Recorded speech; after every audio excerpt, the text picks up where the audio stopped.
Chapter 11. Welcome to the club. Laura Clayton sat at her desk. The school had slowly become silent in the late afternoon, but she had not noticed. She had been reading, and now she was done. Zoe had told the truth. The Cheater, by Natalie Nelson, was a remarkable novel. Miss Clayton had read part of the manuscript during her free period, right after Zoe put it on her desk. After school, she sat down at her desk again and didn't move until she'd finished the last page. Like Zoe, Miss Clayton couldn't wait to read the rest of the book. The novel was intense, but it was also funny. Miss Clayton had been pulled into the lives of 4 friends at a private school in New York. The plot was clever, and the book also explored some great ideas like loyalty, friendship, and learning the difference between right and wrong. There was one passage that really got her close to the end. It was when the girl watched her dad. He was inside the headmaster's office, and she was outside, watching him through a glass wall. My father sits and listens politely to Dr. Stipes. Dr. Stipes is doing his best to send me to a special school, a school for problem kids. I don't need to hear his words. I can read his face. He wants to make an example of me. It's not about me. It's about his rules. It's about keeping his school under control. I can see all this in his face. Dr. Sipes stands up and paces now, but he stands behind his desk, always behind his desk. The desk is a barrier.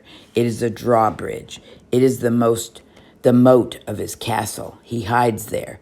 When he stays behind his desk, he feels safe. Suddenly, my father stands up too. I am seeing the side of his face. He shakes his head no. He will not hear these bad things, not about me. He knows better. He knows me better.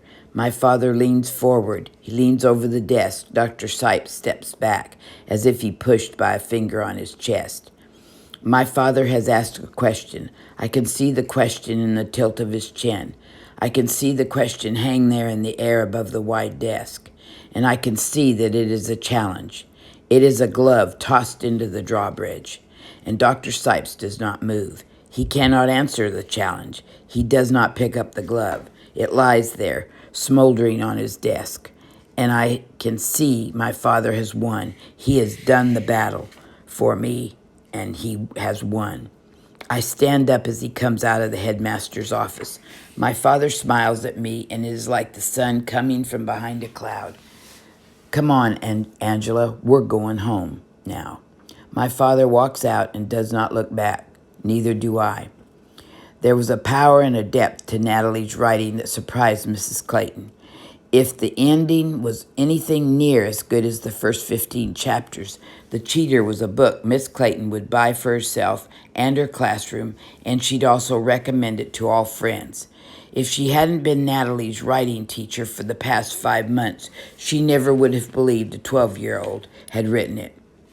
Miss Clayton walked towards her room on Tuesday morning, bulging briefcase in one hand, coffee cup in the other. When she turned the corner on the second floor, there beside her, locked door stood Natalie and Zoe. "Good morning, Miss Clayton," said Natalie, and Zoe waved and said hi. Miss Clayton smiled and said, "Good morning, girls." She set her briefcase down, took a key ring from the coat pocket, and unlocked the door. Zoe pulled it open for her and then followed her in the linden room. Natalie hung back in the doorway, but Zoe motioned for her to come in, and she did.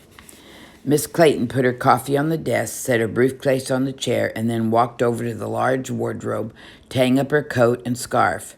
With her back to the girls, she said, "I've read the manuscript. I read it here at school yesterday and again at home last night." Turning to look at Natalie, she smiled. "Zoe's right, Natalie.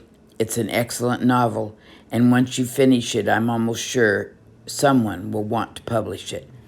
Natalie blushed and gulped. She said, "Do you really think so?"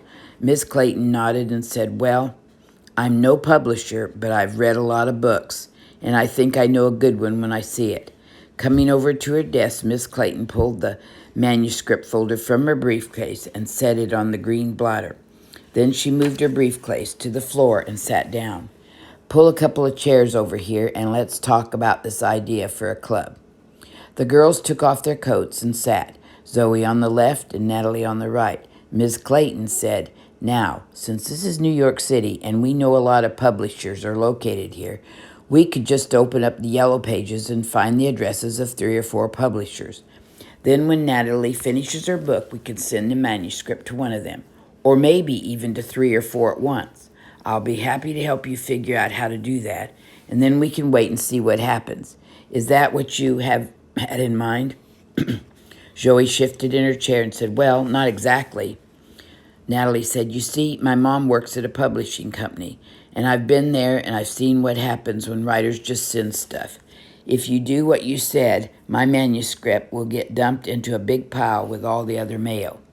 Zoe added, "And my dad said that unless you have an agent, no one will ever read your manuscript. That's why I'm Natalie's agent." "You're her agent?" Miss Clayton sipped her coffee and then said, "Oh, yes, I think you said that yesterday. What else?" Zoe sat up on the front edge of her chair, her eyes bright. "And well, we want Natalie's mom to be the first editor to read the book, but we don't want her to know Natalie wrote it.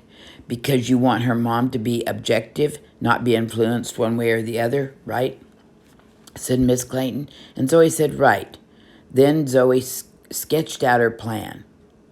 While Zoe explained, Natalie watched Miss Clayton's face. The signs were not good. "And that's all there is to it," said Zoe. "So what do you think?" Miss Clayton pushed her chair back from the desk a little and sat up straight. "I don't know. The synonym and then you pretending to be Natalie's agent, that doesn't seem quite honest, and I'm not even sure it's legal." Natalie kicked Zoe's chair. "See?" she said, and then turning to Miss Clayton, she added, "That's what I told Zoe. I told her that making up all these names was just like lying, and I told her I didn't want to do it." Miss Clayton said, "Changing your name isn't the part that I'm concerned about, Natalie. Zoe's right. Using a pen name is perfectly acceptable, and many writers through the years have done it. The man who wrote Alice's Adventures in Wonderland used a synonym, and there was a French woman who used the name George Sand, and lots more. That part is just fine. It's Zoe's pretending to be an agent. That's what worries me." Zoe shook her head. "But I'm not pretending to be an agent. I am her agent. I know I'm just a kid. But does it say somewhere that an agent has to be old?" Miss Clayton squinted and took another sip of coffee. Then she said, "Well, most agents are grown-ups. But if Natalie has asked you to try to get her novel published, then I guess that makes you her agent. Still, there's no such agency as this Sherry Clutch Club company." Zoe said, "But don't people just make up names for their companies sometimes? You know, just make up names. That's okay, isn't it?" Miss Clayton said, "Well, yes, I guess so.